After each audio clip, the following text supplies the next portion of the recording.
We're now on Daf Tzadi Dalid Amid Beis, and we're trying to figure out why the Brisa rules that you should not tell an akum, here's a dinar, and go ahead and buy meat for me. And the Brisa says there are two reasons why this should be avoided. And we'll see here on Tzadi Dalid Amid Beis on top. The first reason is Echad Mipnei Ha'anosim. These are the extortioners. And let's say, for example, this akum that you sent to buy meat for you is going to be an extortionist. So he's going to keep the dinner for himself instead of um, instead of giving the butcher, the Jewish butcher, the value of that dinar, and he's going to force the butcher to supply him with meat, and he'll never pay him up. And this is likely to happen because since the extortionist already has a buyer, so to speak, for the stolen meat, and echad shema mochrim lo nevelos trefus. So look at the second reason. That's what we want to emphasize now, that maybe he's going to sell to him nevelos and trefus. In other words, the Jewish butcher is going to assume that the idolater is buying the meat for himself, and at the end, he'll sell the trefa meat. So this prohibition, which the Bryce establishes here on the bottom of Tzadi Dalet Amid Beis, of not telling the Akum, take this dinar and buy meat because the Akum, you know, besides being an extortionist, we have a second reason because, he'll sell him Nevelus and Trefus.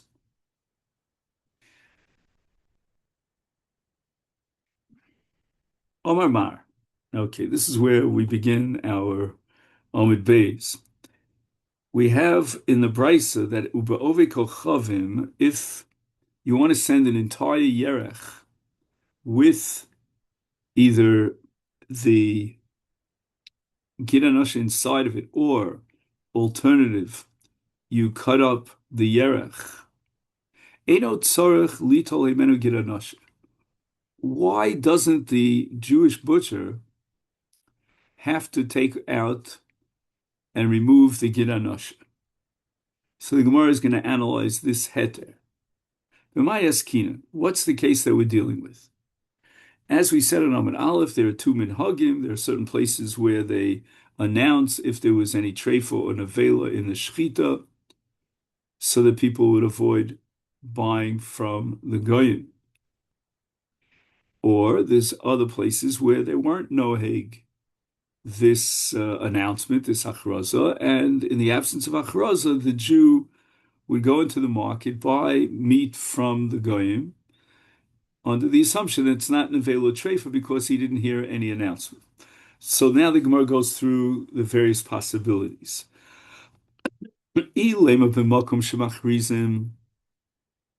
If a person didn't hear any sort of announcement, then he doesn't have to assume, to the contrary, that there was any nevela or treifa found, and therefore he can go ahead and buy meat from the akum.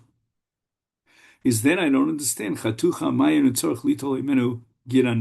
if what the Jewish butcher sold or gave to the idol worshiper was cut up into small pieces, and the Jewish people have a right, halachically, they're permitted to go ahead and buy meat from the akum in event that they didn't hear any announcement, which means they can assume that it's not nevela treifa. But what about gida nosha?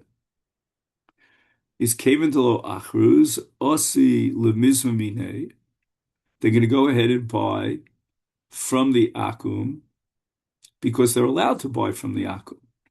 And if it's cut up, if it's already in slices, then they're going to assume when they buy it from the akum that the Jewish butcher that sold it to the akum or gave it to the akum had already removed the gid anasha.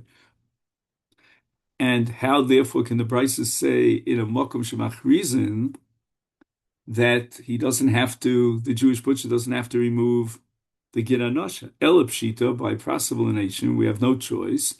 but to assume the price is referring to makom she'ein machrizin.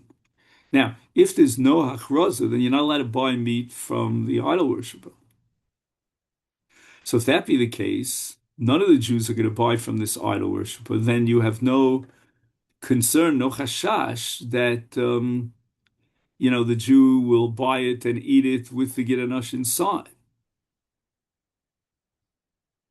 So therefore, at this particular point, we begin to understand that if we're talking about a makom she'ein machrizin, we understand why the Brisa says that the Jewish butcher does not have to guarantee that he removed all the giranash, because no Jews are allowed to buy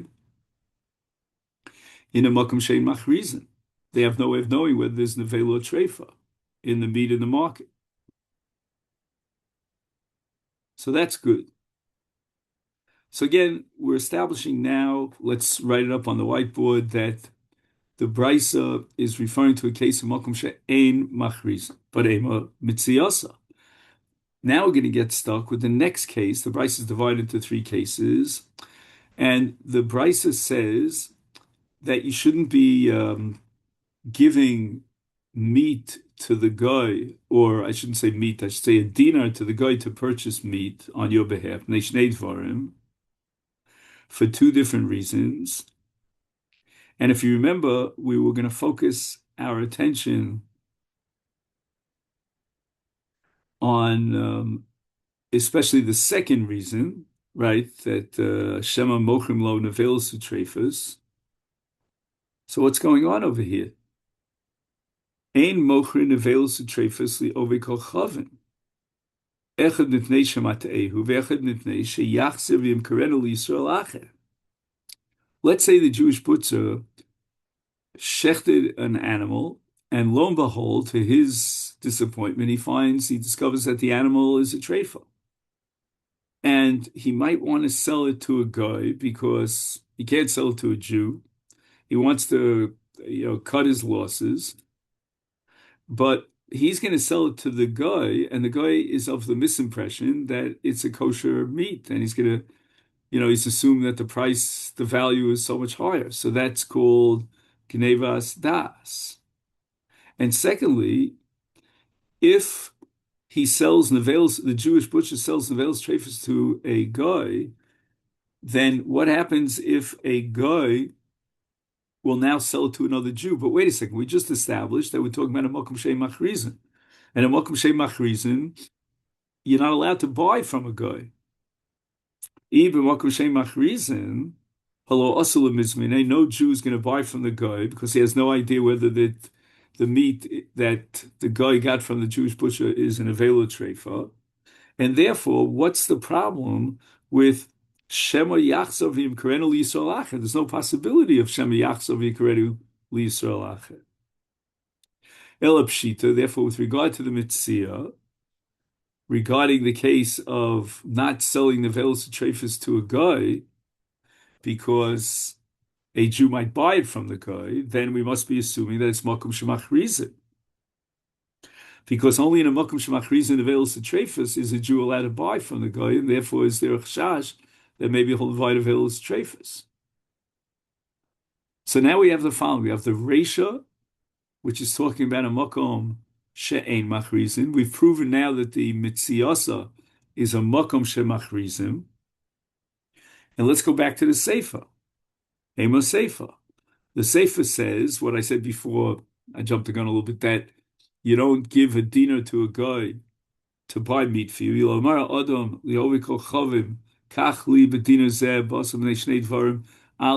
number one, anasim, v'echad shema mochrim lo nevelos utrefas. Maybe the guy is going to sell him nevelos utrefas, and that's what he's going to bring back to the Yisrael. Now, we're talking about a makom shemach reason.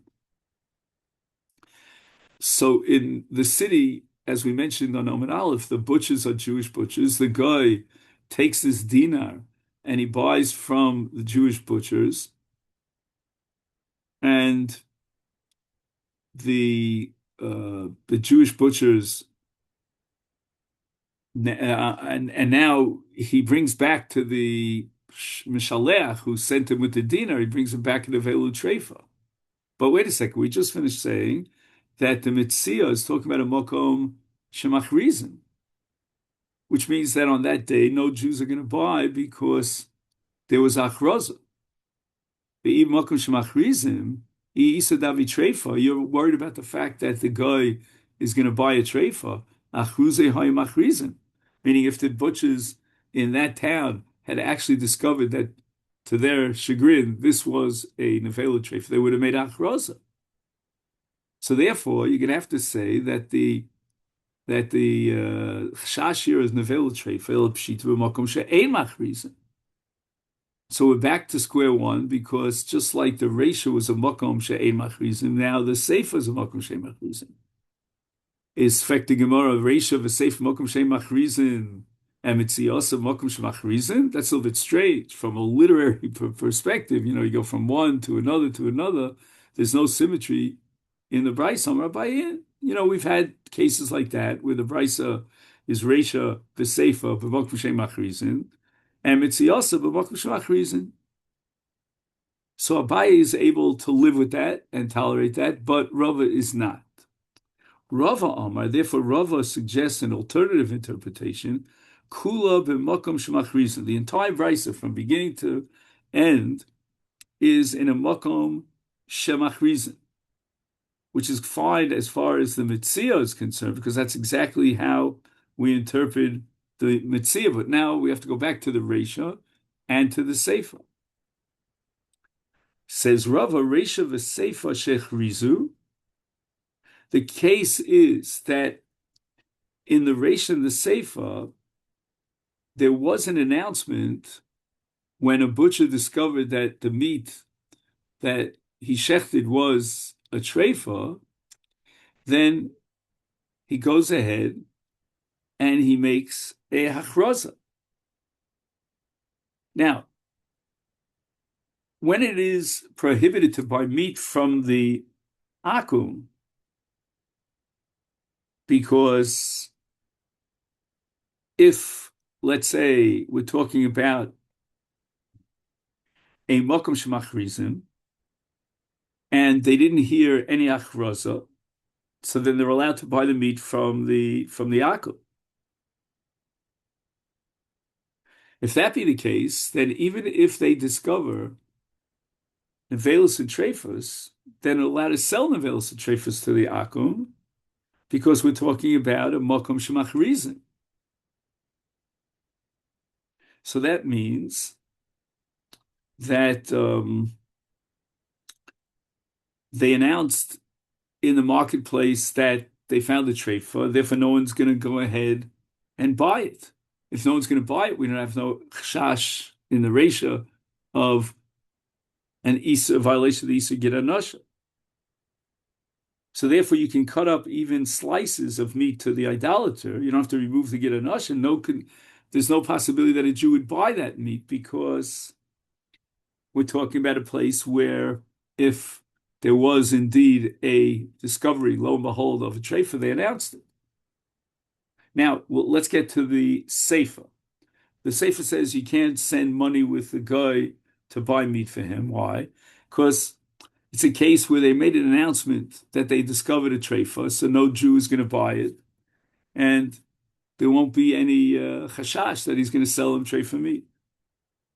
However, the Mitziasa, Shaloch Rizu, even though it's a place where they make achraza, but in the Mitzia, they didn't make achraza. And if they didn't make achraza, then we understand why in the Mitzia it says, Shema Yachzor v'yimkrenu Yisrael acher. Right? That he might sell it to another Yisrael, and it might be Nevela Treifa. They didn't make achraza. Now, again, it's a little bit choppy, because even according to Rava, there's a difference between, on the one hand, the Reisha and the Seif, on the other hand, the Mitzia, but that doesn't bother Rava so much. If it's a case of they made achraza, a case they didn't make achraza, okay, that's... So again, they found treifa, but somehow they messed up and they didn't make the announcement. So therefore, in the Mitzia case, since we're afraid that even though, despite the fact that they found the treifa, they didn't make the announcement, so therefore, in the Mitzia, you're not allowed to sell non-kosher meat to an idolater on that day because maybe he'll resell it to a Jew. He's going to buy it relying on the fact that they didn't hear any announcements of Makom Shmachrizim, and he's going to assume the meat is kosher when in fact it's not kosher.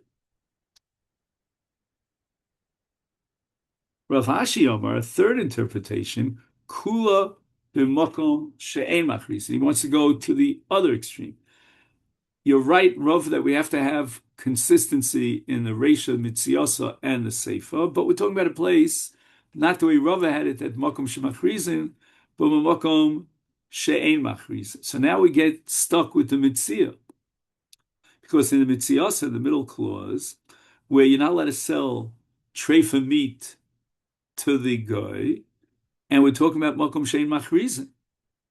If it's a makom shein machrizin, then you're not allowed to buy from the guy. So where's the chash here in the mitzia that if you sell non-kosher meat to the idolater, it might end up in the hands of a Jew?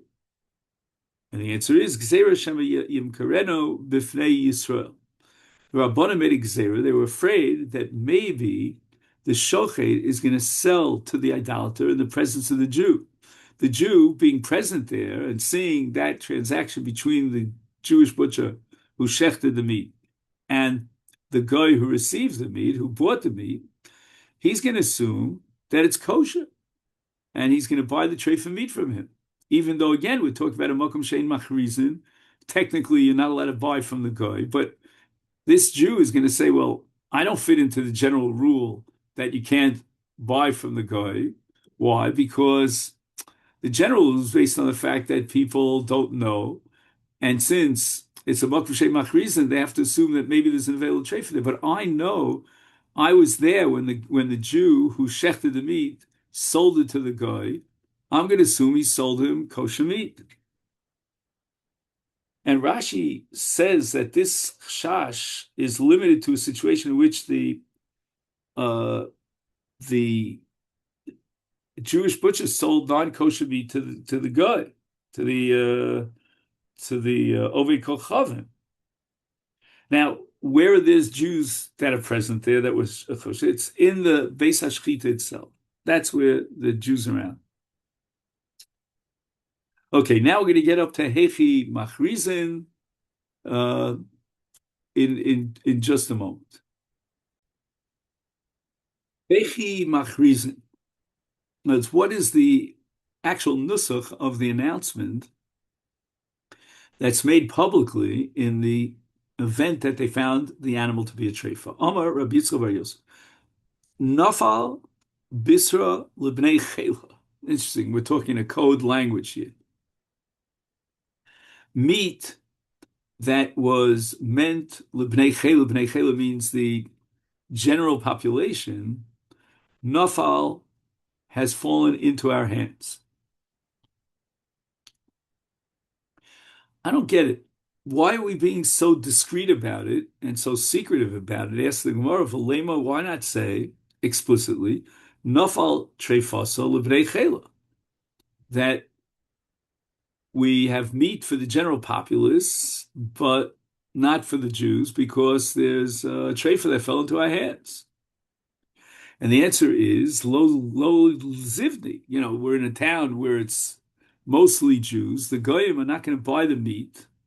The whole purpose here is, number one, to protect the Jews from eating treifa, but also at the same time to do damage control so that the Jew can sell his treifa meat to the guy and at least, cut his losses. But the guy's not going to buy treifa meat, so we can't make an explicit statement that would indicate to the guy that the meat that's being sold to him is treifa meat.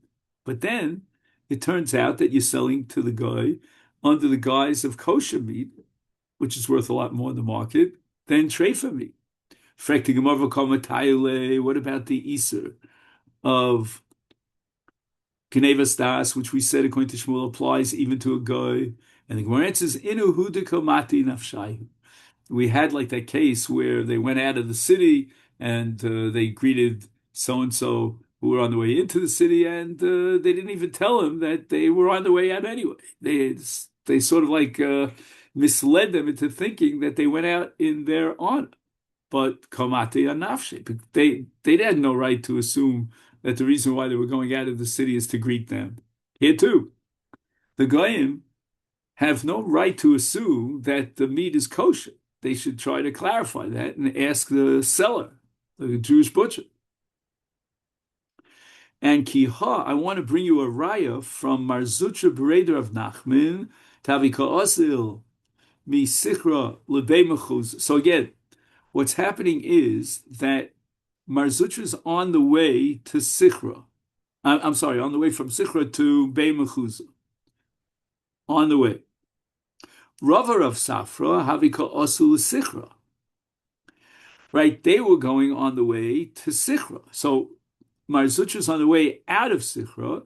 Rav and Rav Safra on the way into Sifra. Pagu Adodi, they meet each other.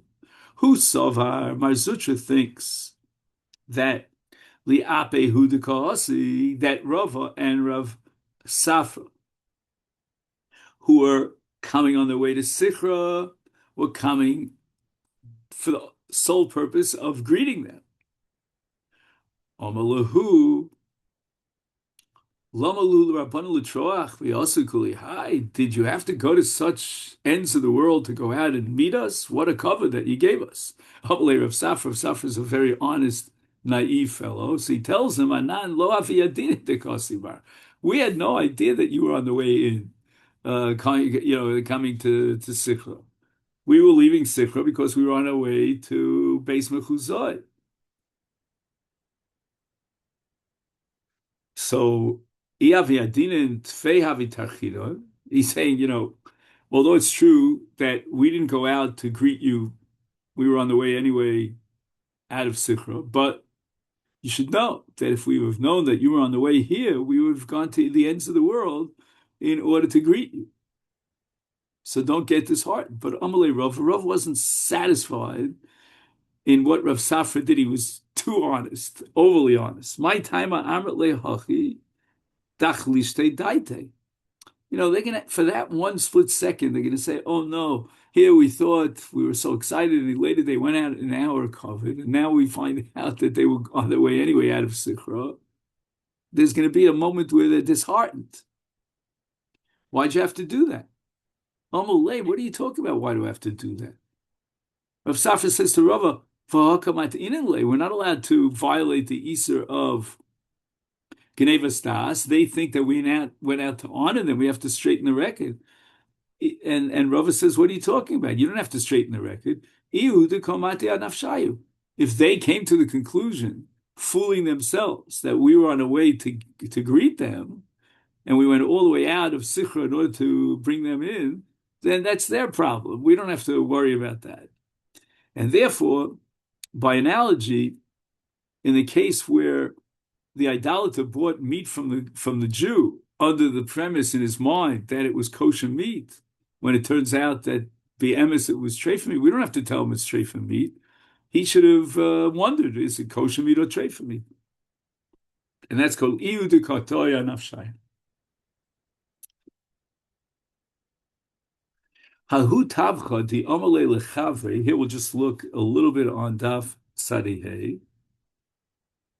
Iavis paisi minoi milo sfailoch mishor shel patom di of the esmo. In other words, the Jewish butcher is not on good terms with a certain fellow. And he says to him, in order to get him angry, if we would have had a good relationship, then I would have given you meat from this ox, shel patom. Patom means I fattened it up. So it's really a good piece of meat, which I shechted just yesterday. It's fresh, good meat. I would have given it to you.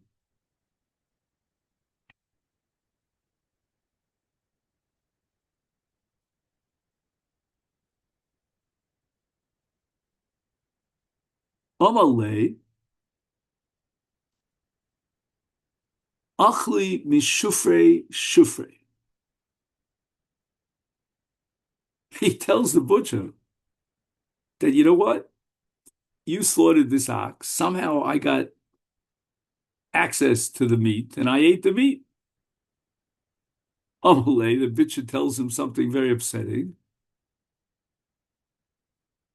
Minoach, where did you find this meat that you bought it from this fattened ox? Amalei, dezovim ploni obikocham v'safili. In other words, the middleman is this idolater. He bought it from you, and I in turn bought it from him. So you're telling me that, there's a piece of meat that I would have enjoyed, but we're on bad terms, therefore you didn't give it to me. I have news for you. I ate from that meat because I bought it from the idolater, the middleman that bought it from you. Amalei, again, he's trying to get his goat. He says to him, Trey Avdi. In fact, I slaughtered 2 oxen. Vahu, and the one I sold to the guy was a treifa. You ate treifa meat by buying it from the guy. Now, here we have, so to speak, an admission on the part of the butcher who slaughtered the meat that the meat was treif. And therefore, we should go ahead and notify the entire Jewish community, make an announcement, public announcement in the marketplace that the guy is selling treifa meat. Omar Rebbe said, no. We don't have to worry about this. Because